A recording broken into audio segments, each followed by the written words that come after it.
Star Citizen Alpha 3.24 Cargo Empires is now released. It's live. We're going to delve into the patch notes. What's new with this? What's going on with it? There's been no wipe. That's the first thing. There's no wipe. Well, there's consumables, volatile data. That stuff's gone. It always is. So that's like med pens, ammo, rentals, refinery jobs. Your character customization typically goes as well, but you can just re-import your character as long as you exported it before. They did also say, even in the case of future no wipes, that it's likely that that stuff and hangar decoration customizations will also get wiped. So any changes you made to your personal hangar will likely be returned to the player's home location. The Aegis Sabre Peregrine is released with this patch. It is a dedicated racer. It is built on the Sabre frame or the Sabre Raven frame, depending on how you see it. It's gone straight to flyable. There are no weapons on this ship, but it is very quick. It's very agile. It is a racer. It's available from $170. We're going to do a dedicated video of that ship and a tour and all that sort of jazz. Star Citizen Alpha 3.24 fundamentally changes how players interact with and organise their belongings. From cargo to items to ships, freight elevators introduce a new mechanic for retrieving and storing large items at various locations. Hangars will now be instanced, and in the case of personal hangars, everything persists within them, so you can place your hangar decorations around, you can buy furniture, place that, and when you come back to your home hangar, your personal hangar, it'll still be there. Ships are now spawned via the ship elevator and the kiosk there, which is within the hangar, and item banks now replace the omnipresent local inventory. Personal and instanced hangars now allow for uninterrupted management of cargo, inventory, and vehicles. Personal hangars are found at the player's home location and allow for customization and organization of the hangar interior. All these hangar types are instanced, meaning they are able to physically stack on each other in the same location without interference. All hangar types have ASOP terminals, item banks, and freight elevators. SCU amounts for these elevators depend on hangar size. All hangar types have ship elevator platforms, which will lower when players request a ship to be spawned. Any ships already on the platform will be lowered and then stored via ASOP. All hangar types should be accessible to party members of the hangar owner. Personal hangars exist for the player at the selected home location at all times, and it is as big as the largest ship on the player's account. Ships purchased in-game don't increase the size of the personal hangar at this time, but I believe, and feel free to correct me if I'm wrong in the comments below, that loaner ships do. So if you've bought a ship on your account and you've got a loaner for it because that ship's not available yet, then the loaner at this time will or can influence the size of your hangar. This update includes a polish pass of minimum hangar sizes for all ships. Any items, decorations, and vehicles left inside the hangar should persist, as well as recover their state and move to new shards after a crash recovery, though objects will be cleaned up if left on the ship loading elevator, and if you're not at your home hangar, then it's considered a public hangar and stuff gets cleared up there. Freight elevators allow players to physically load and unload their cargo to and from their ships by conveying cargo to and from hangars, landing pads, garages, and docking collars. For the new cargo flow, you want to access your cargo, you want to spawn your cargo, you are going to need to access a freight elevator and then basically bring your cargo up on that freight elevator using the kiosk nearby. Item banks can be used to access smaller FPS style items, but basically the way you now access your global inventory is going to be from freight elevators or item banks. They're also now favoring physicalized inventory for the inside of ships. All ships have at least some small personal inventory that the player can put personal items for easy access. Additionally, they're going to be adding physicalized inventory containers available for purchase that players can use to store and haul larger items in the cargo hold. The freight elevator kiosk will have added functionality for inventory management, including sub-inventories like these boxes so players can move things around and recall it for manual transfer on and off their ship.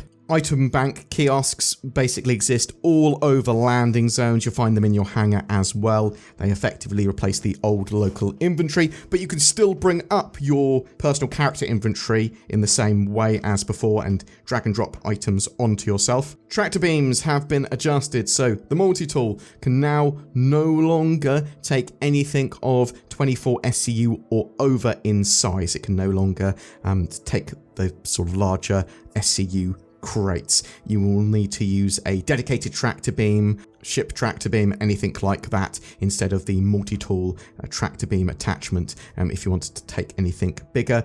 Both handheld tractor beams have had their movement speeds reduced as well. Going back to freight elevators, you can find your freight elevator in personal hangars, public hangars. You can find them at some outposts as well. Just use the nearby kiosks to do all of the management options that you need. There are cargo hauling missions. So these make use of freight elevators. They've created a suite of legal missions where players are tasked to move cargo containers between locations. These new hauling missions will generate procedurally across the Stanton system, seeing the player transport goods back and forth to various jump points, the low orbit stations, Lagrange points, landing zones, distribution centers, and outposts. These missions can be completed either through the freight elevators in the player's personal persistent hangar or through the cargo loading areas currently exclusive to the Hull C. There's currently 3 variants of the cargo hauling missions: A to B, multi to single, and single to multi, so those being the pickups, locations, and delivery. Each variant can come in 3 different quality grades: small grade, supply grade, and bulk grade.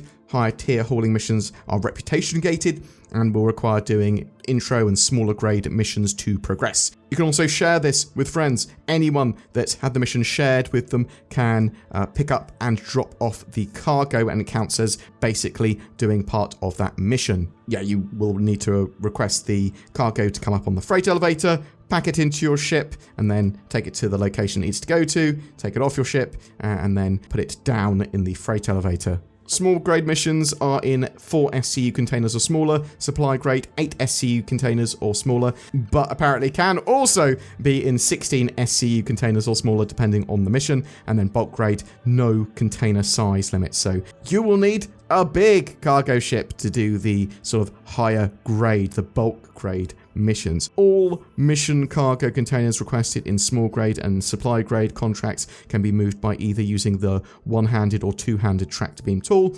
All mission cargo containers can snap onto a ship's cargo grid with suitable dimensions. Once you deliver all the cargo, the contract completes. When you are buying cargo, though, you don't necessarily have to move it on to your ship. You can instead use the commodity kiosks where you will buy and sell cargo to basically go, no, I wish to have these boxes automatically loaded onto my ship, and that will come at a cost of Alpha UEC and some time associated while that ship is locked out while it's being sort of loaded.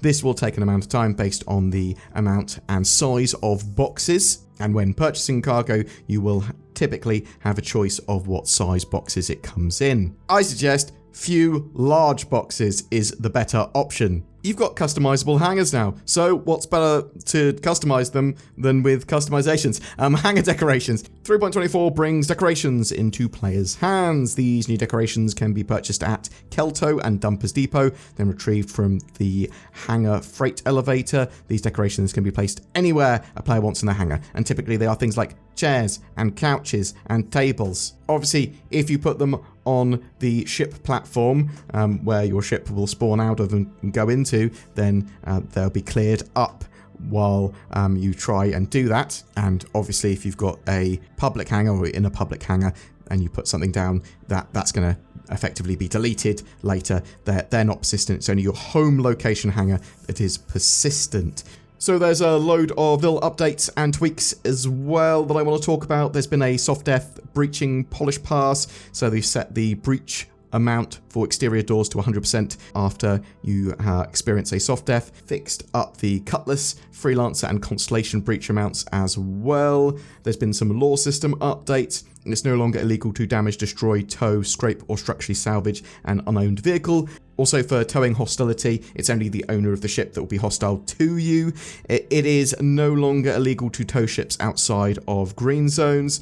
They've slightly increased the grace period that players are allowed to tow an owned vehicle before they receive a crime stat as well, in order to allow for blockages to be removed, and they've added a countdown to the warning for towing. They've added a carry lowered FPS weapon keybind, so you basically put your FPS weapon down sort of at ease. They've added ESP dampening strength modifiers to game settings tab. There's been a Mobiglass contract app UI polish pass. There's Master Mode's atmospheric flight controller retuning, so they're making ongoing atmospheric flight updates to nearly every ship in the game. This update tunes the atmospheric flight speed and yaw capabilities of ships to most ships, as well as flight controller changes to tune afterburner and SCM speeds in and out of atmosphere. Ship cockpit camera polish has been done, so third-person camera has been updated with smoother vibration, along with the same effect changes applied to cockpit to reduce HUD movement. Some additional ship updates. They've removed the side distance fields and shields from the spindles and attached cargo of the Hull C, but they've also greatly increased the Hull C spindle strut health. They've updated Aurora Series and Origin 135C cargo physics proxies to help manual loading of cargo. They've increased the RSI Mantis engine attachment health. They've reduced the Mantis's emissions. They've corrected erroneously fast tuning on the Santok Yai. They fixed erroneously large Starfarer fuel tanks. They reduced the Asperia Prowler's emissions to make it more in line as a stealth dropship. They've greatly increased the health on all ship gimbal sizes, increased overall spread values for vehicle cannons. They've reduced vehicle laser damage by 10%. Ground vehicle physics improvements have been made to help with movement and tractor beaming. They've added many new cargo ships to rental kiosks. I don't believe they've added any additional ships or vehicles to be purchased in-game, in-game shops. I think they were supposed to, in my opinion at the very least. There's supposed to be like a 3-month exclusivity period when a ship is released to flyable before it appears in in-game shops, but some ships and vehicles I believe should now have turned up and haven't, but I would need to double check that. There are additional core tech updates as well. Ultra-wide UI updates have been made, making the experience better for ultra-wide monitors. They've added some grace period to some of the planets and areas and environmental effects that would insta-death you. It's like the surface of water and that sort of stuff, so you can be more aware and get out quickly. Obviously, this should help when flying really close to planet surfaces and stuff and just suddenly going, oh, I am no more. They've made further ship debris collision physics performance improvements. Vulcan performance has been improved as well. They now reuse the GPU buffer instead of recreating it to improve performance and memory fragmentation. There's tons of bug fixes, tweaks, and performance improvements on loads of other stuff as well. Just a few other comments on the patch. I think they took out the ability to salvage ships inside hangars, as they were seeing that just being exploited, unfortunately. I really want the ability to be able to get a ship that I've salvaged or whatever, bring it back to a hangar and then salvage it there. But maybe this will be something that we can do at scrapyards. You take them to ships to a scrapyard and actually salvage it more appropriately at those facilities. Unfortunately, I do believe that players were just spawning up their own ships, obviously stripping them and then reclaiming them. There are loads of cargo missions and cargo opportunities at outposts, but you're quite vulnerable when loading and unloading at an outpost because your ship is exposed, so just sort of bear that in mind.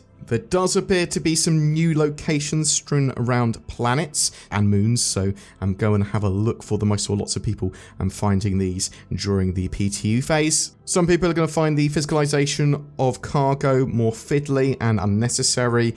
Obviously, it's because we've come from a less fiddly time where we had less in the way of mechanic and more in the way of ease of use because of the sort of like unified global inventory. And obviously, they are trying to physicalize that. It's I think once it's all there and in and refined, it will actually be pretty good if you want to do those sort of gameplay loops. If you want to do cargo, you want to do proper full-on cargo management and hauling, then the ability to have it automatically done if you want it, great, you pay for it, there's time associated, or if you want to do it all manually, awesome. This patch also has within it the new Blockade Runner dynamic event, so this will be running every so often. Cloud Imperium should announce it. There'll probably be ship sales associated with it as well, probably a mix of combat and cargo ships. But basically what happens, one or a few of the stations are effectively blockaded, and during the mission it's a big group mission of retrieving a load of Zeta Prolonade that's been stolen by the pirates. You will be given locations and you fly there.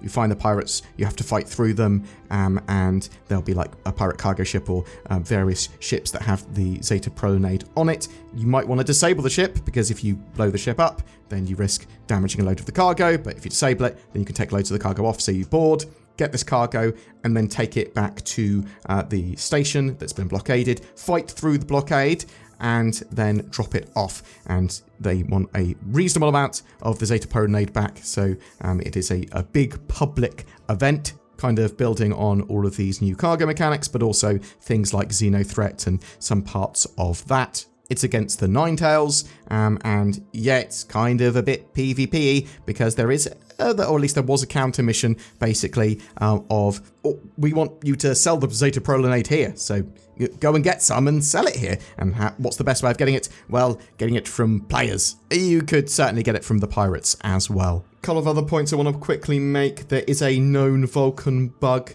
with this patch, so if you're running with Vulkan and you have lots of problems, then switch back to DirectX. There's also an issue with server crash recovery and current missions basically being abandoned. When that happens, they're going to be updating this in an upcoming refactor so it doesn't happen. They have made it so you don't lose reputation if that does affect you. And there are intermittent issues with players not being able to retrieve ships from ASOP terminals and elevators not working at spaceports with high traffic, things like that. I'm going to be taking a look at this in a couple of days and doing a bit of a state of Alpha 3.24 with all of the known issues that are currently affecting the game and any other ones that have been discovered. But I'm pretty happy that this has gone live. It does need a couple of hotfixes almost certainly, which should hopefully be all in sort of next week, early September, that sort of stuff. And it puts them on a good sort of state for pushing towards Alpha 4.0 now. But yeah, I'm interested to see how well this patch does in players' hands and how successful it is and how stable and that sort of stuff, because obviously I can only talk from my experience and potentially Sin's experience as well. And then a lot of the stuff I then know about the patch is what I read.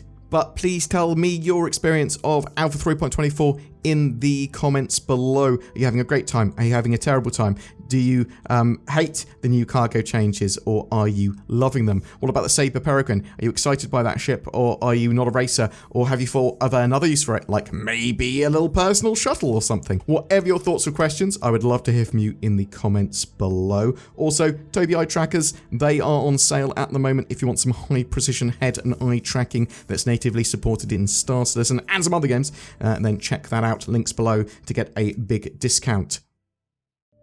You stand at the pearly gates. The winged being there weighs your sins against the weight of a feather.